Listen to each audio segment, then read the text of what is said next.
प्रेरणास्पद कथाएं YouTube channel पर मैं धनंजय जैन आप सभी का हार्दिक अभिवादन करता हूं। छोटी सी कहानी डीजे की जुबानी। दोस्तों, आज की कहानी एक ऐसी महिला की कहानी है जिस महिला ने अपना आत्मसम्मान नहीं छोड़ा और मरते दम तक उसने अपने बच्चों को एक नसीहत दे दी। सिर्फ उसके बच्चे के लिए नहीं, हम जैसों को एक शिक्षा दी है। कहानी है लाजवंती की। दोस्तों, लाजवंती की शादी एक संपन्न परिवार के साथ में सुनिश्चित कर दी गई। समय आने पर विवाह भी हो गया। लाजवंती मध्यम वर्गीय थी। उस परिवार में ज्यादा पढ़ाई की तरफ भी तवज्जो नहीं दी जाती थी। फलस्वरूप लाजवंती इतनी पढ़ी लिखी भी नहीं थी, पर दिखने में सुंदर, मिलनसारिता का गुण, हंसमुख चेहरा, इस वजह से उसका विवाह संपन्न हो गया। विवाह होने के पश्चात जब लाजवंती गर्भवती हुई तो जलने वाले बहुत सारे लोग रहते हैं। तो पीहर की तरफ से एक दिन फोन आता है और कहता है कि जो आपके घर में बहू आई हुई है वो मांगलिक है और उसकी वजह से आपके घर में हमेशा क्लेश बना रहेगा। जबकि ऐसा कुछ भी हुआ नहीं था, पर नमक मिर्च डालने वाले और कान भरने वाले लोगों की संसार के अंदर कमी नहीं है। और ये बात भी लाजवंती के नजदीक के ही परिवार के रिश्तेदार ने फोन करके बताई। अब दिमाग में जब कोई कीड़ा घुस जाता है ना, वो धीरे धीरे बढ़ता ही चला जाता है। अब जो कुछ घटना घटित होती, सारा दोष लाजवंती पर मढ़ दिया जाता। आखिर परेशान होकर, क्योंकि संपन्न परिवार था, उन्होंने कह दिया आपने हमें झूठ क्यों बताया कि लाजवंती की कुंडली एकदम सही है और संपूर्ण गुण मिलते हैं, ये तो मांगलिक है, आपने हमें बताया ही नहीं। आप अपनी बेटी को वापस ले जाओ और तलाक के पेपर्स बहुत जल्द आपको मिल जाएंगे। हम अपने बेटे का विवाह दूसरी जगह कर रहे हैं। गर्भावस्था में लाजवंती के पेट में वो शिशु पल रहा था और ऐसे में उसकी दयनीय स्थिति हो गई। घर पे आई, पीहर वालों ने भी उसकी उपेक्षा की। तेरे में ही कोई दोष है, वरना तुझे वो लोग क्यों छोड़ते। अलग से उसने 1 BHK जैसा रूम किराए से लिया और लड्डू बनाने का काम किया। लड्डू बनाकर बेचती। उसके हाथ के लड्डू बड़े स्वादिष्ट थे, लोग पसंद करते थे। धीरे धीरे बच्चा पेट के अंदर वृद्धिंगत होने लग गया था। प्रसव हुआ, एक सुंदर लड़के को उसने जन्म दिया। अकेली औरत, उसने अपने बच्चे का लालन पालन पोषण शुरू कर दिया। किसी की उम्मीद नहीं रखी। जब भी वो लड्डू बनाती तो पहला लड्डू का थोड़ा सा चूरा अपने बेटे के मुंह में रखती। उसका काम फटाफट हो रहा था, पर खर्चे भी बढ़ रहे थे, क्योंकि लड़का जैसे जैसे बड़ा होता जा रहा था, उसके खाने पीने के, उसके कपड़ों के, उसका रहन सहन का लाजवंती बड़ा ध्यान रखती थी। बच्चा पढ़ने लगा, पढ़ाई की तरफ भी उसका पूरा ध्यान देने लगी, जबकि स्वयं अनपढ़ थी। पर बच्चा मेरी तरह अनपढ़ ना निकले, अपने पैरों पे खड़ा होवे, ये उसकी उम्मीद थी, ये उसका लक्ष्य था, ये उसका टारगेट था। और वो अपने टारगेट में सफल भी हुई। देखते देखते कब बच्चा बड़ा हो गया और अच्छी कंपनी के अंदर मैनेजर भी बन गया। अब मां कहने लगी कि बेटा रवि, एक काम कर, अब मैं बूढ़ी होने आई हूं, घर में कोई बहू चाहिए, अब मैं घर की सारी जिम्मेदारियां उसके हाथों सौंपना चाहती हूं। रवि ने कहा कि मां, मेरे ऑफिस में ही मंजरी है, वो मुझे अच्छी लगती है, तुम कहो तो मैं उसके साथ विवाह कर लूं। मां ने कहा बेटा तू एक बार उसे अपने घर लेके आई। मां को अपने बेटे की पसंद ही आ गई और उसने फटाफट चट मंगनी पट ब्याह करवा दिया। अब दोनों पति पत्नी अर्थात रवि और मंजरी दोनों ही ऑफिस में सवेरे चले जाते। मां पूरा घर संभालती। अब 1 BHK का कब 2 BHK हो गया पता भी नहीं चला। लड़का अच्छा कमाने लग गया था। शनिवार रविवार को जब छुट्टी होती थी तो मंजरी को अपनी सासू मां खटकती थी। अपनी सहेलियों के कहती है हमारी भी कोई लाइफ है क्या, हमें तो मतलब एक तरह से फ्रीडम मिलता ही नहीं है, सारा दिन बुढ़िया घर में रहती है, प्राइवेसी नाम की कोई चीज नहीं है।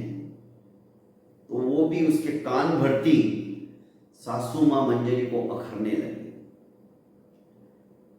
सासू मां बूढ़ी हो चुकी थी अर्थात लाजवंती।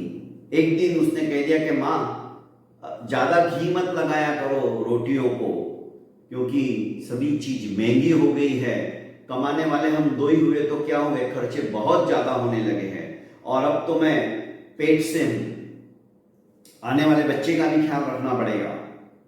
पहली बार जब मंजरी के मुंह से उसने डायरेक्ट सुना, वैसे उपेक्षा तो करती थी और लाजवंती को समझते देरी नहीं लगती थी। अनपढ़ हुई तो क्या हुआ, बेवकूफ नहीं थी। लाजवंती जी अच्छी तरह से समझती थी, उसने दुनिया देखी थी। पर कहीं बेटे के मन में बसी बसाई गृहस्थी के लिए विपरीत विचार न आ जाए, इसलिए वो अपना मुंह बंद रखती थी और उसकी सारी बातें सहन कर लेती थी।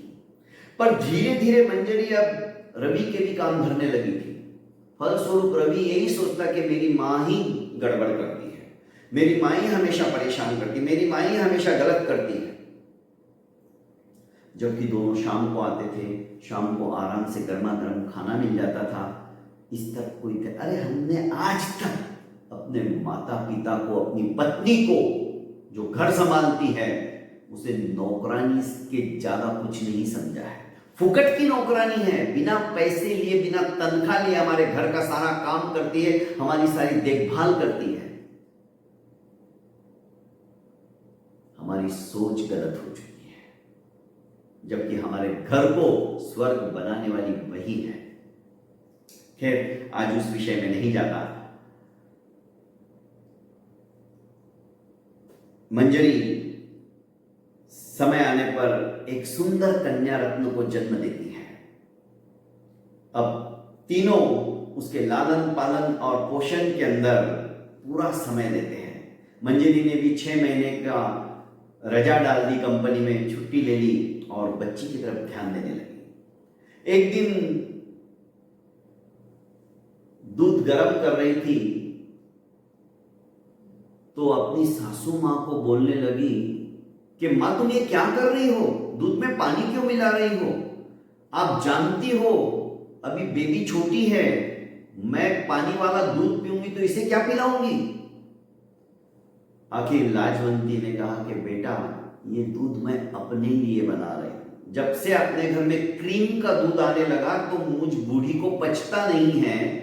तुम्हारा दूध मैंने उठा के फ्रिज में रख दिया है, तुम्हारे दूध में मैं कभी पानी मिलाती ही नहीं हूं, उल्टा तुम्हें गरिष्ठ चीज खाने को दे रही हूं। ये तो दूध मैंने अपने लिए बनाया है। चुप हो गई मंजरी, कुछ बोली नहीं।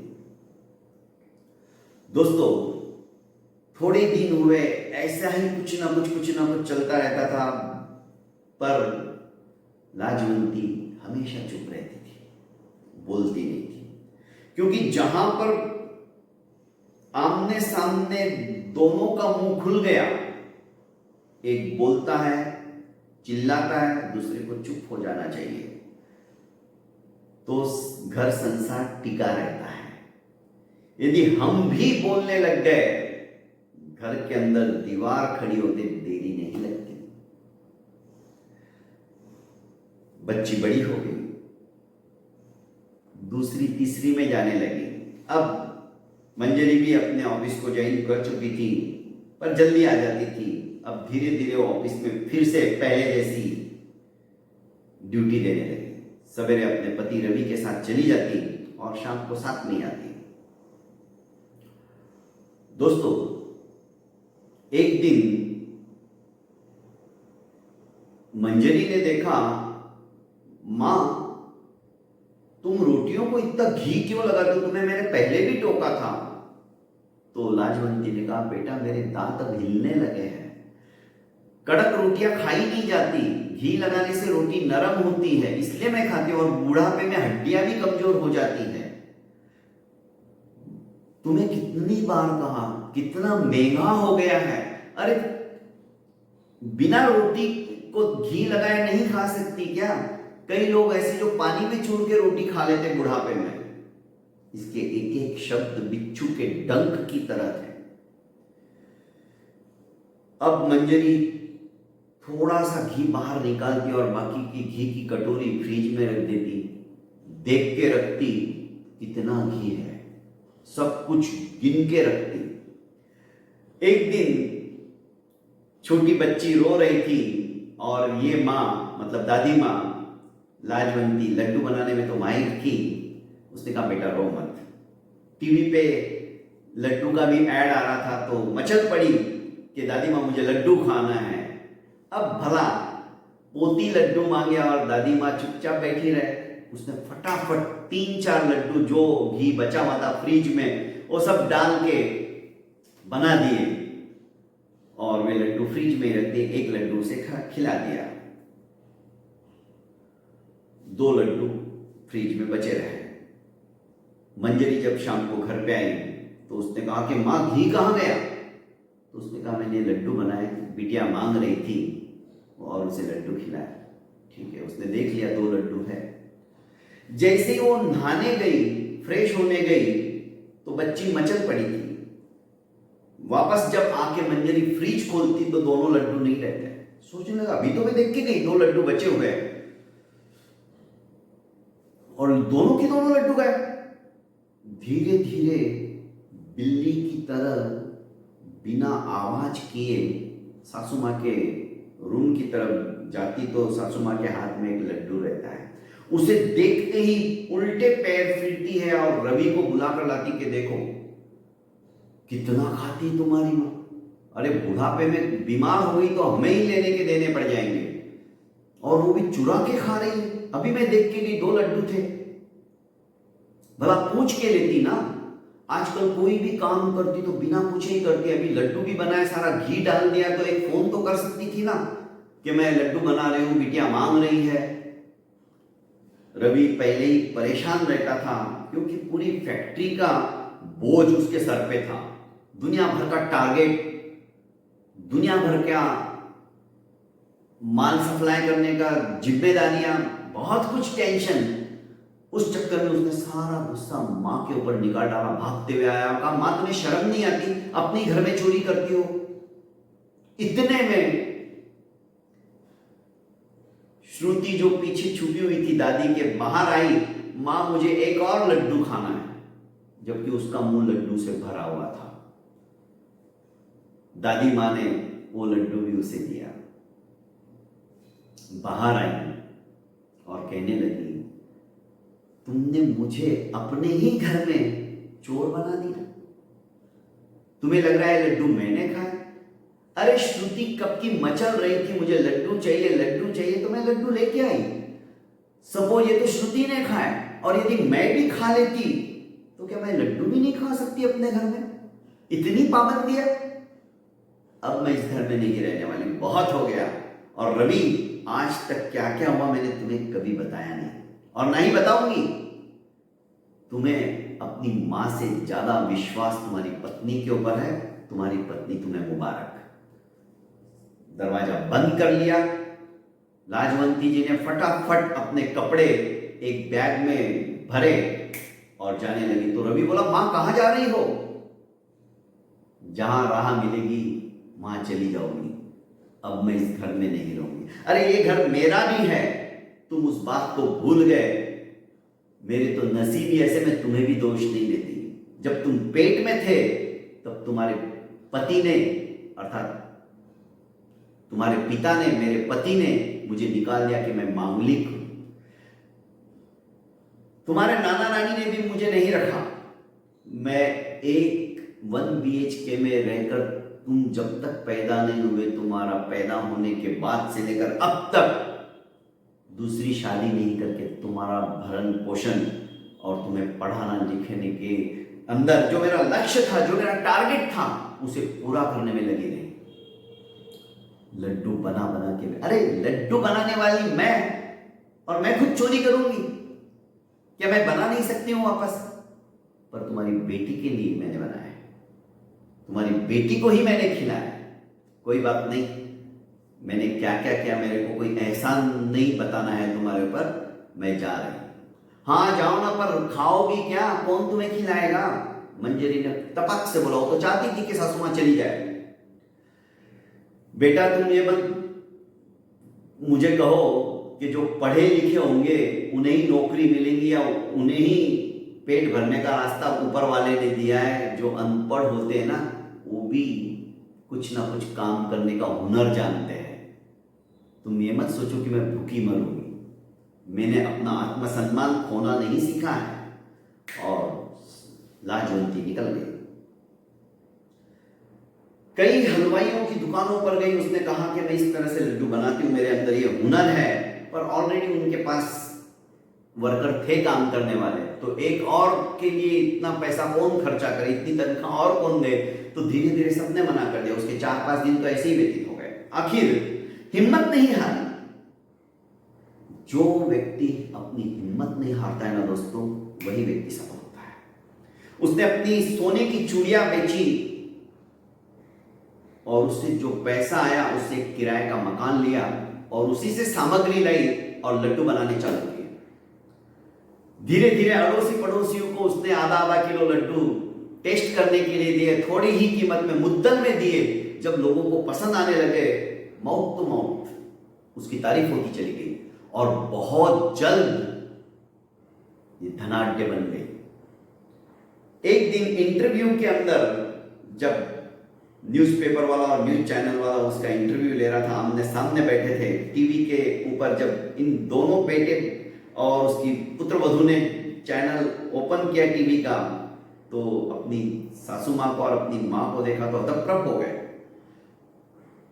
लाजवंती के अंडर में 40 महिलाएं काम कर रही थी लड्डू बनाने का। वो उनको बता रही थी कैसे करना है। और वे 40 की 40 महिलाएं जो उपेक्षित थी, अपने परिवार से निष्कासित थी, उन्होंने उसे आत्मसम्मान से जीने का तरीका दिया, सलीका दिया और अपनी तरह अपने पैरों पर खड़े होने का रास्ता दिखाया। इंटरव्यू में वो सब कुछ, जब से उसका विवाह हुआ, किस तरह से उसके पति ने मांगलिक समझकर उसे निकाल दिया, पिहर वालों ने भी नहीं रखा, बेटा बड़ा हुआ, बहू आई, बहू की पुत्री हुई, किस तरह से पुत्र वधू ने भी चोरी का इल्जाम लगाया, वो सारी कहानी लाइव बता रही थी।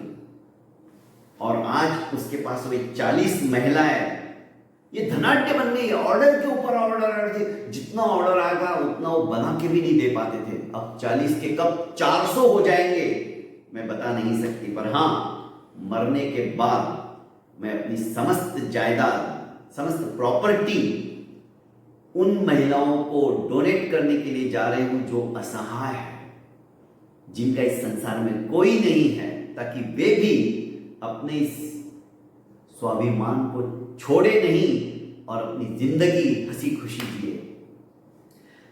बेटे ने और पुत्र वधू ने कहा, तो इसने तो बहुत कमा लिया है, चलो चलो, हम तो उसके वारिसदार हैं। फटाक से भागते हुए जो एड्रेस नीचे आ रहा था आए और माफी मांगने लगे।